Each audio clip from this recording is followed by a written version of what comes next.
Chapitre 6. Ichigo Ichie. Une vie, une rencontre. Je traversais le hall d'arrivée de l'aéroport d'Osaka en massant ma nuque endolorie.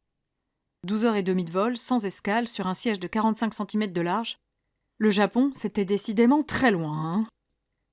Au milieu des voyageurs peu nombreux en cette heure matinale, je cherchais du regard la sortie nord, mon père m'ayant bien précisé qu'il m'attendrait sortie nord et pas sud. Il m'avait même fait parvenir une image du caractère correspondant, afin que je ne me trompe pas. « Myrtille !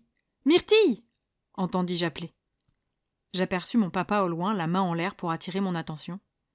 Cheveux mi-longs désordonnés, lunettes discrètes et barbe de quelques jours, si l'on mettait de côté les cheveux argentés, désormais plus abondants que ses cheveux châtains, mon père n'avait pas beaucoup changé. J'avançai vers lui, les larmes aux yeux. Nous ne nous étions pas vus depuis 5 ans, et jusque-là, je n'avais pas réalisé à quel point il m'avait manqué. Il vint à ma rencontre, impatient. « Oh, ma Myrtille, ce que tu as grandi !» s'exclama-t-il en me prenant dans ses bras. Je le serrai contre moi d'une seule main, la seconde étant occupée par ma valise. « Merci de m'accueillir, papa. »« Non, non, c'est moi. Je voulais que tu viennes me voir, mais le Japon est si loin. Ça va, tu n'es pas trop fatigué? Tu as pu te reposer un peu durant ton vol ?» Je lui adressai un sourire rassurant, ce faux sourire que j'utilisais avec ma mère depuis près de 6 mois. « Je n'ai pas beaucoup dormi, mais ça va, merci. »« Bon, très bien. Yumiko et Hatsuna nous attendent à la maison. Donne-moi ta valise. Tu as faim ou soif ?» Cet excès d'attention me fit rire. « Non merci, tout va bien.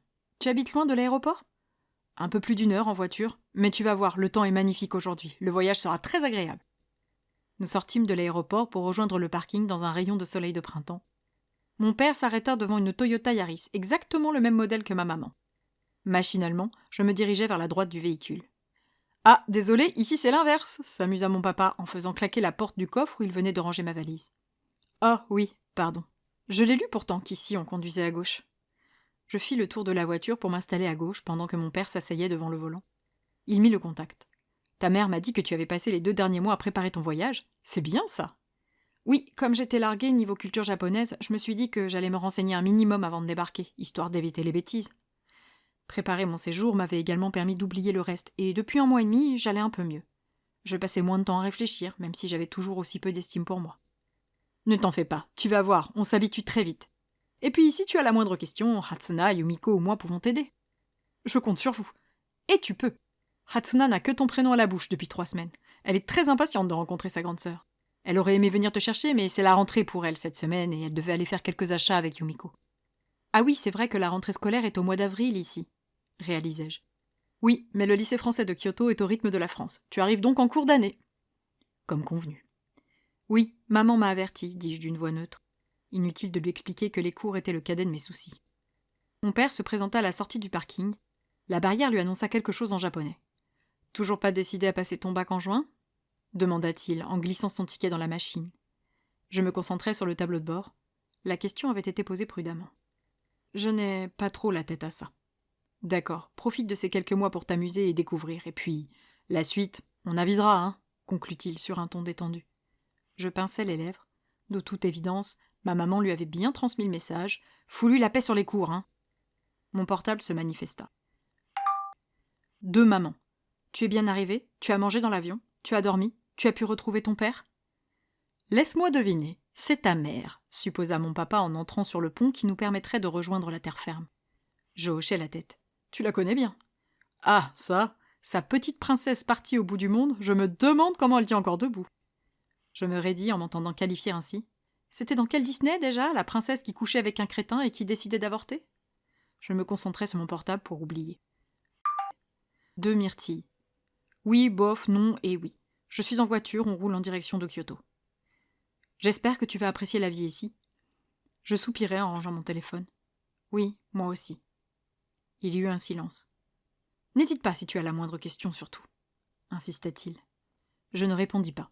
Je n'avais pas de questions. Ici ou ailleurs, tant que ce n'était pas Paris, ça m'allait. Mon père resta 1 minute dans l'expectative, à me jeter des coups d'œil pour ne pas manquer une réaction, avant de se résigner.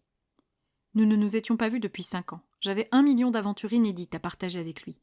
Pourtant, j'étais incapable de discuter. Je ne pensais qu'à ces 6 derniers mois de malaise et d'envie de disparaître, ces 6 mois qui avaient effacé tout le reste. Je décidai de reporter mon attention sur le paysage pour ne pas réfléchir.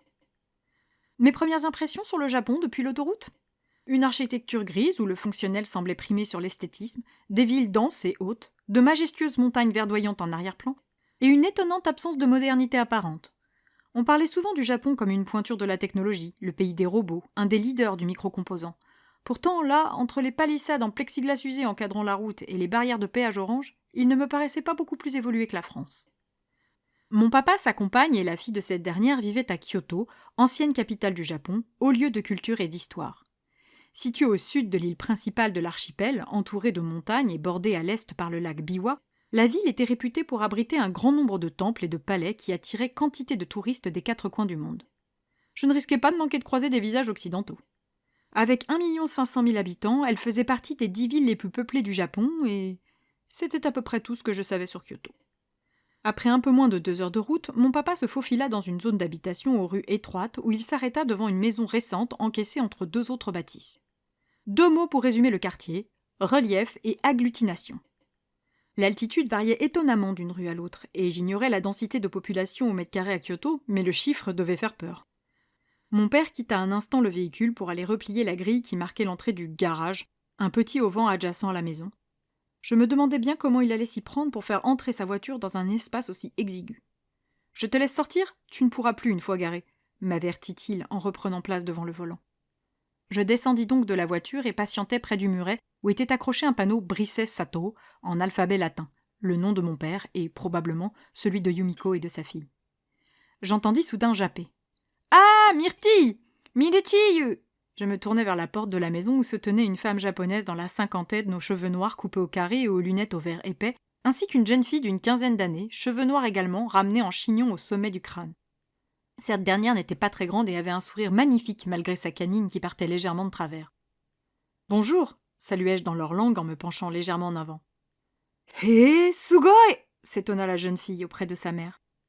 Mon papa me rejoignit. « Je te présente Yumiko !» me dit-il en me désignant la maman qui me faisait coucou de sa main libre, l'autre soutenant son chien, un spitz nain au poil couleur café au lait. Et là, c'est Hatsuna, sa fille. « Enchantée de faire votre connaissance. Je suis Myrtille », m'introduisis-je dans mon japonais maladroit. Elles se mirent à pousser de drôles d'exclamations. J'interrogeai mon père du regard. « Elle te trouve mignonne », m'expliqua celui-ci, qui semblait très fier des efforts que j'avais fournis pour pouvoir me présenter convenablement auprès de ma nouvelle famille. Waouh! 12 heures d'avion, 3 heures de sommeil, 6 mois que je ne me préoccupais plus de mon apparence. Alors, mignonne, je prenais. « Merci beaucoup », remerciai-je Hatsuna en anglais. Celle-ci s'extasia auprès de sa mère. « Elle dit que tu parles très bien anglais », me précisa cette dernière dans un anglais d'excellente qualité. Le petit Spitz aboya dans ma direction. « Ah, et lui, c'est Moka », m'annonça mon père. « Moka », répétai-je, fasciné par cette minuscule boule de poil au regard tendre. « Oui, c'est le 3e membre de notre famille. Enfin, 4e désormais. Tu peux entrer. »« Merci. » Yumiko me fait signe d'entrer dans la maison. « Koti, koti, koti !» Je passai la porte d'entrée derrière Hatsuna et sa mère, mon père sur les talons. « Ici, c'est le genkan », m'expliqua-t-il en me montrant l'espace légèrement inférieur au reste de la maison situé juste derrière la porte d'entrée. « Il faut y laisser tes chaussures. Hachan et Yumi ont préparé ton arrivée et sont allés t'acheter une paire de chaussons. »« Oh, c'est très gentil. Merci beaucoup. » Je me débarrassai de mes baskets. « Non, non, c'est un plaisir, » m'assura Yumiko. Hatsuna déposa devant mon nez 2 pantoufles rose pâle que j'enfilai. Ma nouvelle famille m'invita à me laver les mains au lavabo de la salle de bain qui se trouvait sur la gauche, directement en entrant sous l'escalier qui menait à l'étage. Yumiko en profita pour me montrer les toilettes situées juste à côté et le chausson en plastique dédié. J'avais lu quelque part qu'à l'école et à la maison on changeait de chaussons pour se rendre aux toilettes et qu'il ne fallait surtout pas se tromper. Mon papa me fit faire un rapide tour du rez-de-chaussée composé d'une cuisine-salle à manger très semblable à celle qu'aurait équipée une maison française moderne et d'une grande pièce à vivre au sol couvert de tatami. « Tu dormiras dans la chambre de Hatsuna. J'espère que ce n'est pas un problème, » s'inquiéta Yumiko. « Non, ça ne me dérange pas. »« Bonjour, toi » saluai-je Moka qui était venu me renifler. Sa petite queue s'affolait dans tous les sens. « Bijin da yo ne, me ga sukuae. » En anglais, Hachan, gronda la maman de Hatsuna. Cette dernière rit. « Pardon, mon anglais n'est pas très bon, » s'excusa-t-elle dans un anglais marqué d'un très fort accent japonais. Cette frimousse, ses mimiques, coiffée ainsi, dans sa jupe trapèze rose avec ses chaussettes hautes et sa veste en laine blanche crochetée, je la trouvais adorable. « Non, non, il est très bien, » la rassurai-je. « Nous t'avons préparé quelques cadeaux de bienvenue, » m'informa Yumiko en me désignant les paquets emballés de papier rose dragé alignés sur la table de la salle à manger. « Tu veux boire quelque chose ?»« Oh, c'est très gentil, mais ça ira. »« Tu peux les ouvrir, » me glissa mon père. J'entrepris donc d'ouvrir mes cadeaux. Le premier contenait un bol en faïence blanche orné de fleurs de cerisier, la tasse à thé assortie, ainsi qu'une paire de baguettes en bois décorées de pétales de la même couleur que les fleurs figurant sur le bol. Le second paquet contenait 2 serviettes de toilette au thème semblable à la vaisselle, blanc et rose pâle à motifs floraux. C'était très joli, et à ce moment-là, je louais mon père de m'avoir informé des us et coutumes japonais en matière de rencontres. « Moi aussi, j'ai quelque chose pour vous », déclarai-je. Je sortis donc de ma valise les cadeaux que ma mère et moi avions achetés. Une sélection de biscuits français, du nougat, du chocolat, des savons et, bien sûr, une bouteille de champagne. « Celui-ci, c'est de la part de maman, » dis-je à mon père. Il se saisit de la bouteille, le sourire aux lèvres. « Ah, du veuve Clicquot. Elle s'est souvenue, » souffla-t-il, un soupçon de nostalgie dans la voix. « Tu veux voir ta chambre » me proposa Yumiko. « Je veux bien. » Elle échangea quelques mots avec sa fille qui hocha la tête, au garde à vous. « Tu peux venir avec moi » chantonna-t-elle. Je suivis Hatsuna vers l'entrée pour emprunter l'escalier qui menait à l'étage, abandonnant Moka qui gémit en nous regardant monter. Apparemment, il n'avait pas le droit de grimper les escaliers, et il le savait. Hatsuna me guida jusqu'à la première chambre à gauche, une longue pièce au parquet stratifié où se trouvaient 2 lits, une place et un bureau. La fenêtre, entravée d'un grillage, donnait directement sur le mur de la maison d'à côté. « C'est ton lit », m'expliqua Hatsuna en me désignant le lit situé sur la gauche, sous la fenêtre. Le meuble était neuf, à tiroir, pour pouvoir ranger mes affaires sans empiéter sur l'espace de Hatsuna. « Merci de partager ta chambre avec moi, Hatsuna, » dis-je en posant ma valise près de mon lit. « De rien, je suis heureuse de te connaître. Matthew parle tout le temps de toi. » Je ris en l'entendant prononcer le prénom de mon papa à l'anglaise. On ne s'était pas vu depuis longtemps. « Oui, moi aussi je ne vois pas beaucoup mon père, » soupira-t-elle en se laissant tomber assise sur son lit. Hatsuna récupéra son téléphone portable. Debout au milieu de la pièce, j'observais un instant la décoration. Les murs étaient tapissés de papier peint couleur parme. Au-dessus du lit de Hatsuna étaient accrochés quelques posters représentant des garçons en chemise brillante ouverte jusqu'au nombril. Les 2 lits étaient habillés de parures de drap identiques, blanches à petites fleurs mauves, mais celui de Hatsuna était couvert d'une montagne de coussins et de peluches toutes plus mignonnes les unes que les autres, des Hello Kitty, des oursons boudeurs ou des personnages de Disney. Le bureau était l'espace sérieux où les livres et les cahiers s'entassaient par dizaines. J'aimais bien son univers, à la fois drôle et coquet, il lui ressemblait. Je frémis en imaginant une chambre qui reflèterait ce que j'étais à l'intérieur, des murs en béton gris où pendraient des chaînes dégoulinantes de sang, des barreaux rouillés aux fenêtres et des hurlements pour fond sonore. « Je vois mes amis plus tard. Tu veux venir ?» me proposa Hatsuna. Je secouai la tête pour me débarrasser de cette vision d'horreur. « Hein ? Oh, je ne sais pas trop. » Rencontrer des gens de mon âge et échanger avec eux, voilà un truc que je n'avais pas été capable de faire depuis des mois. « Tu ne seras pas perdu ? Mon ami Akito parle très bien anglais, » argua Hatsuna. « Il a vécu en Australie avec ses parents quand il était bébé. Il est trop fort. » Elle fit mine de bander ses muscles avec une moue boudeuse. Elle avait une façon très visuelle de s'exprimer. C'était bien pratique. « Je n'ai pas envie de te déranger. » Déjà que je l'obligeais à partager son espace de vie. « Tu es ma grande sœur. Je veux que tu connaisses mes amis, » protesta-t-elle adorablement. Je rougis un peu. Je ne me sentais pas très à l'aise dans ce nouveau rôle. « D'accord, je veux bien, » acceptai-je dans un élan de courage inconscient. Je devais me prendre en main et faire des efforts. Le but de ce voyage était de me retrouver, pas de reproduire le schéma couché à pleurnicher au fond de mon lit que j'appliquais depuis des mois à Paris. « Yes !» se réjouit Hatsuna en levant les 2 mains en l'air. « Je vais le dire à Moé. »« Qui est Moé ?»« Ma meilleure amie. J'ai 5 amis depuis l'école primaire, mais on est dans des lycées différents maintenant, » m'expliqua-t-elle non sans difficulté. Elle me désigna une photo accrochée près de son bureau. J'étudiais le cliché de ces 6 adolescents en uniforme scolaire, 3 garçons et 3 filles qui posaient les doigts en V devant un superbe château. « Moé, Naoko, Hayate, Akito-kun et Hideki » enchaîna Hatsuna en me montrant rapidement leur visage. Aucune chance que je retienne à cette vitesse. Je vois. « Tu as des photos de tes amis français ?» Je me figeai. « Non, je n'ai pas de photos. » J'avais profité de mon nouveau portable pour ne rien garder. « Ah, ok. Tu te feras des amis ici ?» conclut-elle avec naïveté. « Oui, je ferai ça. »« Myrtille, Hachan !» nous appela mon père depuis le rez-de-chaussée. Nous rejoignîmes mon père et Yumiko et Moka pour un copieux déjeuner de bienvenue.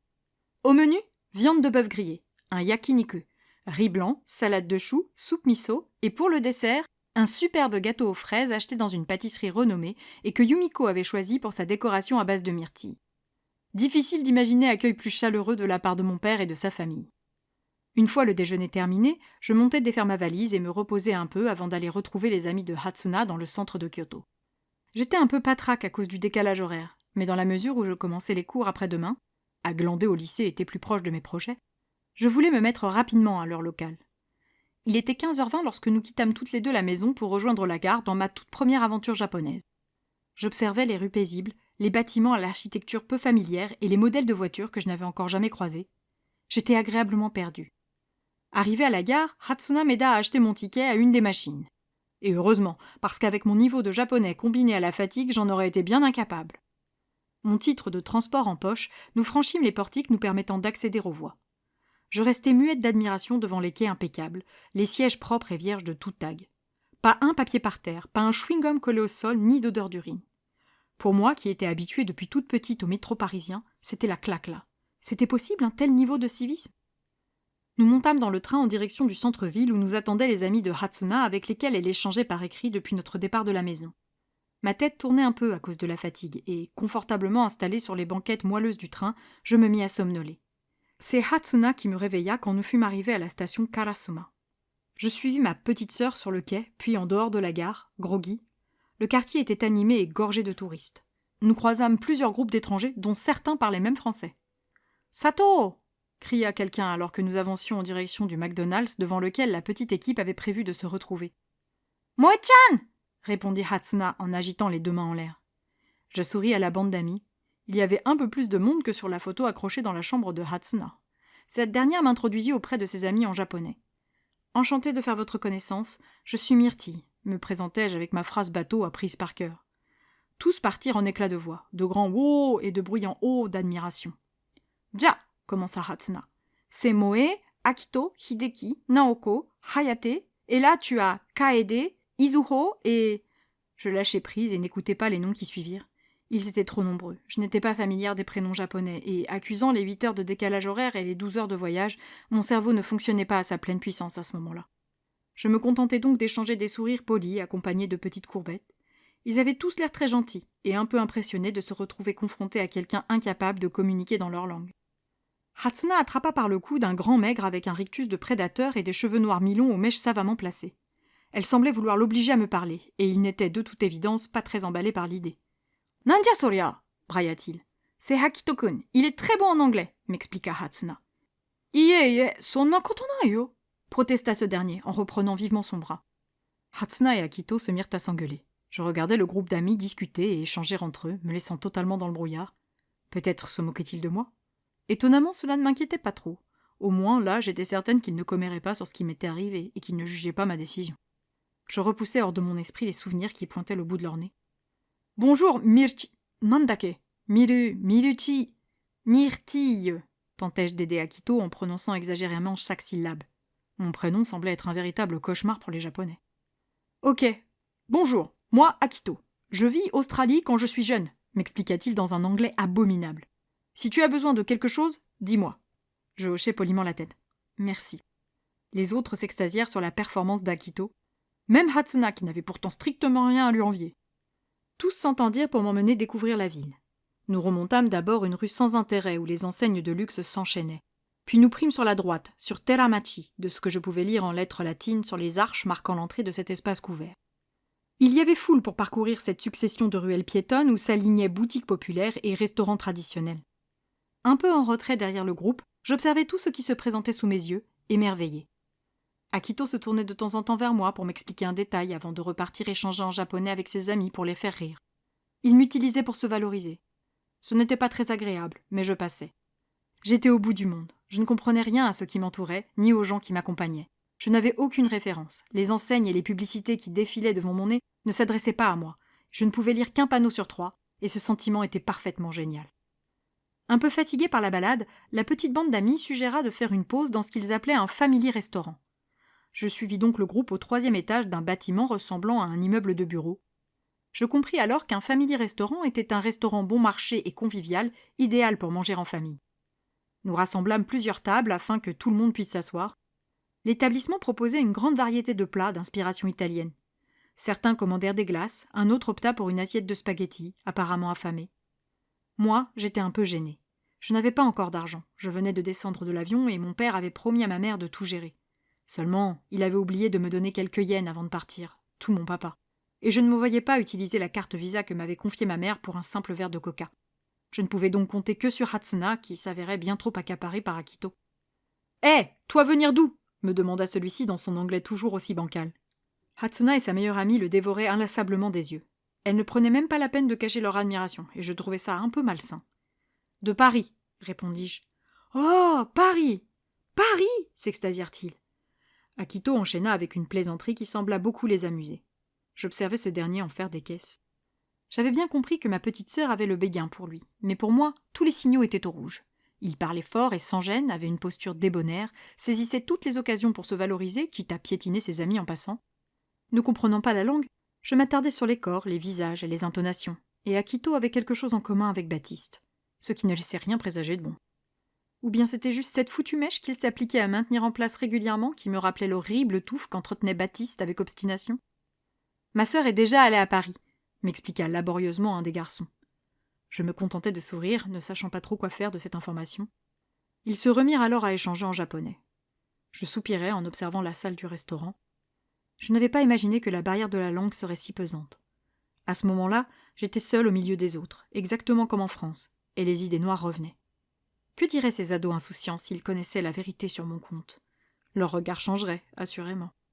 Je repensais à Hatsuna et sa maman qui m'avaient trouvée mignonne un peu plus tôt. Si seulement elle savait. « Ça va ?» me demanda discrètement quelqu'un à côté de moi. Je me tournai vers mon voisin. Il s'agissait d'un des amis d'Akito, le plus grand et également le plus silencieux du groupe. Cheveux courts rasés, lignes de la mâchoire bien dessinées et pommettes marquées, son regard était difficile à analyser. Je semblais l'impressionner et en même temps l'intriguer. Habillé d'un t-shirt gris estampillé du logo des Lakers et d'un jean noir, il n'avait pas prononcé un mot depuis le début de l'après-midi. « Ça va, je suis juste un peu fatigué. Tu souffres du décalage horaire ?» Oui, répondis-je, un peu surprise par son niveau de langue. Je suis arrivée ce matin et je n'ai pas beaucoup dormi dans l'avion. Derrière son air circonspect, son anglais était de plutôt bonne qualité. Parmi toutes les personnes que j'avais croisées depuis que j'avais posé le pied sur le sol japonais, il s'agissait de celle qui parlait le mieux anglais. Juste après Yumiko. « Je vois. Tu veux quelque chose à boire pour t'aider à garder les yeux ouverts ?»« Je n'ai pas d'argent, » expliquai-je, très embarrassée. Je jetai un coup d'œil vers Hatsuna qui continuait de chahuter avec Akito. « C'est pour moi, » me rassura mon voisin. « Que veux-tu ?»« J'aimerais bien un coca, mais je te rembourserai, » m'empressai-je d'ajouter. Il refusa d'un petit geste de la main. « C'est bon, ne t'inquiète pas, je te ramène ça. » Il échangea quelques mots avec ses amis, sans doute pour leur proposer de leur rapporter une boisson, puis il se leva. « Iwata !» l'interpella Akito. Mon voisin s'arrêta. « Kola, mottekure !» Je l'observais acquiescer avant de reprendre sa route vers les fontaines à boissons. Donc, il devait s'appeler Iwata. Je le regardais remplir 3 verres et faire un aller-retour pour tout apporter. Il déposa un coca glacé devant mon nez. « Merci beaucoup, » dis-je avant de me saisir du verre. « De rien, » se contenta-t-il de répondre. Je bus une gorgée de coca revigorant devant Iwata qui ne me quittait pas des yeux. Je l'interrogeais d'un mouvement de sourcil, intrigué par sa façon de me fixer, étrange mélange de peur et de curiosité. « Tu te sens mieux ?» s'enquit-il. « Oui, merci. » Il y eut un drôle de flottement. Iwata paraissait attendre que j'enchaîne, mais je ne savais pas trop quoi dire. « Ton anglais est très bon, » le félicitai-je. Il fallait le reconnaître, il pulvérisait l'orgueilleux Akito. « Vraiment ?»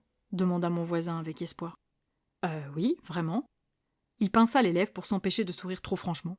Mon compliment semblait le toucher profondément, c'était très bizarre. « Merci, merci beaucoup. » Akito brailla quelques mots en japonais et toute la troupe éclata de rire, à l'exception d'Iwata qui resta concentré sur son verre. Pas difficile de comprendre que la plaisanterie était drôle aux dépens de mon voisin. Je n'avais jamais apprécié la moquerie, mais aujourd'hui, je ne la supportais plus. « Qu'est-ce que tu as dit ?» interrogeai-je. Il y avait une pointe d'agressivité dans ma voix, mais Akito ne remarqua rien. « Je dis qu'Iwata paraît plus intelligent quand il parle anglais, » m'expliqua-t-il hilar. Je me décomposais en prenant conscience de la violence de la blague et me tournai immédiatement vers mon pauvre voisin. Nous échangeâmes un rapide regard. Il semblait avoir compris que ce que venait de faire Akito ne me plaisait pas, et il cherchait à me rassurer. Il dégageait une telle sérénité à ce moment-là. Après tout ce que j'avais enduré, je ne pouvais qu'être admirative de cette force intérieure. Malheureusement, bien que la remarque d'Akito n'ait pas paru le froisser, il n'osa plus s'exprimer en anglais, ni même en japonais. Il resta silencieux, à boire son soda. Je décidai de l'imiter et de me concentrer sur le verre qu'il m'avait si gentiment offert. La troupe discuta encore un moment avant de s'enthousiasmer autour d'une idée que je ne comprenais évidemment pas. Je sollicitais des éclaircissements auprès de Hatsuna. « Ah oui, on va au Geisen. »« Où ?»« Au Game Center, » m'expliqua mon voisin. En japonais, on dit Game Center, Geisen. Ah, ouais, non, mais déjà que j'étais nul en japonais, si en plus il se mettait à contracter les rares mots que je pouvais comprendre, je n'allais jamais y arriver. Merci, glissai-je à mon voisin, toujours prêt à me venir en aide. Il sourit discrètement. Je t'en prie. Je suivis donc la troupe en dehors du restaurant, jusqu'à une salle d'arcade. Les bornes de jeux vidéo s'alignaient aux côtés d'immenses box aux parois translucides où étaient exposés des monticules de peluches, de coussins colorés, de jouets ou de bijoux fantaisie à attraper avec des pinces. Le groupe jeta son dévolu sur un jeu de rythme à base de tambour. Après avoir raclé les fonds de porte-monnaie pour récupérer les quelques pièces qui leur permettraient de payer la partie et débattu près de 10 minutes pour choisir la chanson, Akito et un de ses amis, le plus bruyant, commencèrent à jouer. Sur un écran défilaient de mignons petits ronds orange et bleu, chaque rond correspondant à un type de percussion que devaient effectuer les joueurs. Un concept simple, mais diablement efficace.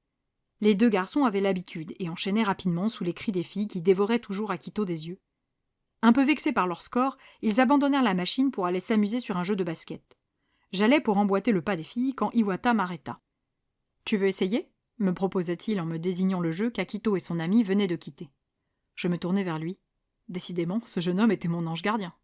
J'étais comme une gamine à ce moment-là. Je n'avais jamais été branché jeux vidéo, mais celui-ci avait l'air tellement rigolo. « Oh, hésitai-je, en dévorant la borne d'arcade des yeux. Ce n'est pas difficile, tu vas voir.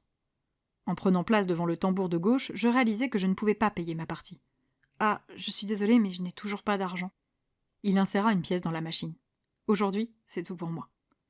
Il insista pour me laisser choisir la chanson et j'optai pour le titre phare d'un dessin animé Disney. Quand tu aperçois un rond orange sur cette partie de l'écran, tu tapes au centre du taiko. Lorsque c'est un rond bleu, tu tapes sur le côté, m'expliqua-t-il en articulant soigneusement chaque mot. Il fit les gestes avec les baguettes afin que je comprenne. Ok, donc ça s'appelle un taiko, demandai-je en désignant le tambour. Oui. Je penchai la tête sur le côté. Les Japonais avaient leur propre sorte de tambour. Surprenant. Iwata se concentrait sur l'écran pour choisir le niveau de difficulté. Je repensais alors à l'épisode du restaurant, aux moqueries qu'il avait essuyées. Je n'ai pas aimé ce qu'Akito a dit tout à l'heure, lui avouai-je. Ah, ne t'en fais pas. Je m'en fiche. Vraiment ? Il veut juste avoir l'air intelligent devant Hatsuna et Moe. Je connais la vérité, ajouta-t-il avec un sourire légèrement suffisant. Je soufflai, rassuré d'apprendre que les remarques cruelles d'Akito ne l'avaient pas atteint. Moi aussi, je connais la vérité. Il rit, agréablement surpris par ma conclusion. Bon, prête à jouer ? Prête. Il lança le jeu. Bien sûr, j'étais nul. Même en niveau de difficulté facile, Iwata menait largement au score. Il tentait de me motiver, allant jusqu'à rater des notes pour m'aider à le suivre. Malgré mon manque évident de talent pour ce jeu, je m'amusais bien, et je fus un peu déçu quand la chanson arriva à son terme. « Tu veux en refaire une ?» Je serrai les mâchoires. La situation devenait un peu gênante pour moi. « Peut-être une autre fois, quand je pourrai payer ma propre partie ?»« D'accord, la prochaine fois alors. On fait comme ça. » Nous rejoignîmes nos amis qui s'affairaient sur une machine à pince contenant des peluches Stitch géantes. Akito n'était pas loin de parvenir à en attraper une, mais malheureusement, la peluche glissa juste avant d'atteindre le tiroir cadeau. Un peu contrarié par son échec, il changea de machine, avec un mouvement d'humeur, suivi par les filles. Je fis le tour de la salle, observant les lots de chaque machine à pince, avant de tomber en admiration devant une montagne de petites peluches oursons roses fleurs de cerisier. Je ne savais pas expliquer pourquoi. Je n'avais jamais été fan de peluches et encore moins de la couleur rose, mais je les trouvais adorables. « Milulu, tu viens ?» Je sursautai. « Milulu ? C'était moi ?» Je me tournai vers Hatsuna qui m'attendait près de l'escalier qui menait à l'étage. Elle sourit en me faisant signe de la rejoindre. J'avançai dans sa direction. Milulu. J'aimais bien. J'aimais même beaucoup. Nous montâmes au dernier étage de la salle d'arcade où les filles m'entraînèrent dans une cabine photo, une sorte de photomaton en beaucoup plus drôle.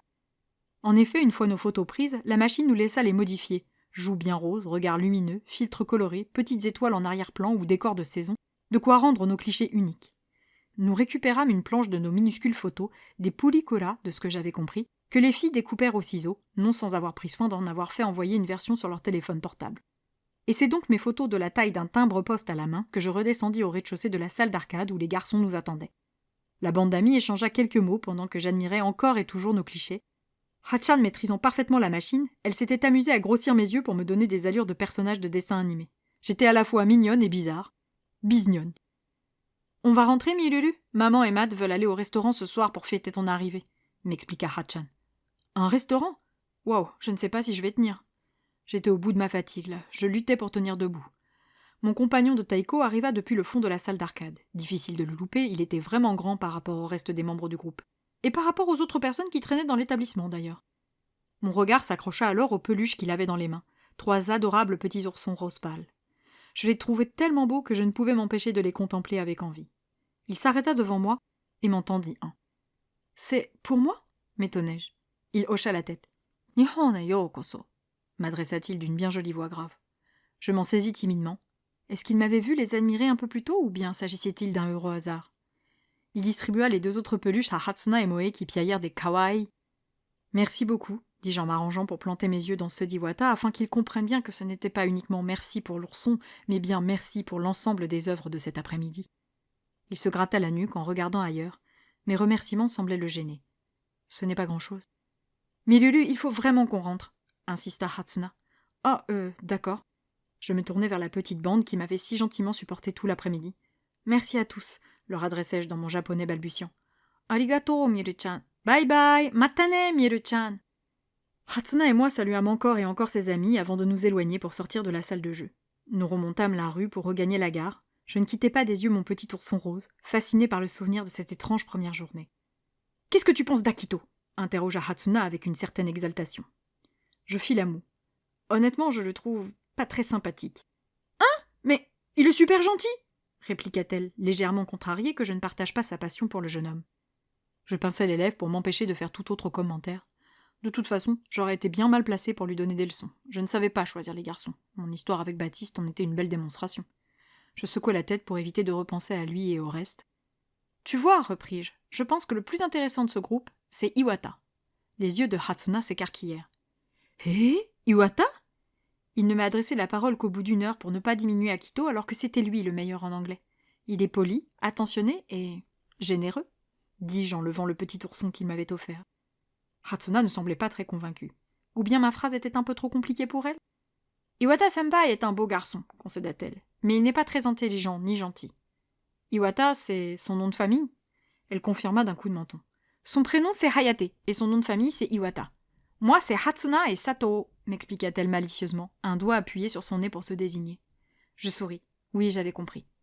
Le problème d'Iwata, reprit-elle, c'est qu'il est amoureux du basketball. Basketball, basketball, basketball, il ne pense qu'à ça, il ne s'intéresse à rien d'autre. S'il avait une petite amie, il ne s'en occuperait pas. Je levai un sourcil. Un petit ami devait s'occuper de sa copine? Drôle de conception d'une relation. Enfin, c'était peut-être juste la formulation de Hatsuna en anglais qui était maladroite. Il ne fait que s'entraîner, continua celle-ci. Son rêve, c'est d'être joueur de basket professionnel, mais il ne pourra pas. Il n'a pas réussi à entrer à Higashiyama. Dur de m'y retrouver, là. Higashi quoi? C'est le meilleur lycée de Kyoto pour le basketball. Je haussai les épaules. Et alors, s'il est fort, il peut y arriver avec son lycée, non? Hatsuna secoua la tête en marquant l'arrêt devant un passage piéton. C'est compliqué à expliquer, mais Higashiyama est le seul lycée qui compte pour les sélections nationales. Ce n'est pas possible avec son lycée. Il y a 3 ans, il a raté l'examen de Higashiyama parce qu'il s'était cassé la jambe. C'est triste parce qu'il est Oh s'interrompit-elle, prise d'une illumination. Si tu veux, on pourra aller le voir jouer. Akito est dans l'équipe lui aussi. Toi avec Hayate, moi avec Akito. Je ris nerveusement. Comment ça, moi, avec Hayate? Il y avait méprise, là. Ah non, non, non, je te les laisse tous les 2. Ma petite sœur afficha une moue boudeuse. Je regardais la ville animée dans un rayon de soleil déclinant, mon adorable peluche à la main. J'étais épuisée, mais étonnamment, je me sentais bien. Pour la première fois depuis longtemps, j'avais vécu une vraie belle journée durant laquelle je n'avais pas pensé au passé. Enfin, pas trop. Merci pour cet après-midi, glissai-je à ma petite sœur. Le feu passa au bleu et une petite mélodie synthétique retentit pour nous avertir que nous pouvions traverser. Hatsuna rit en s'agrippant à mon bras. De rien, Né-san.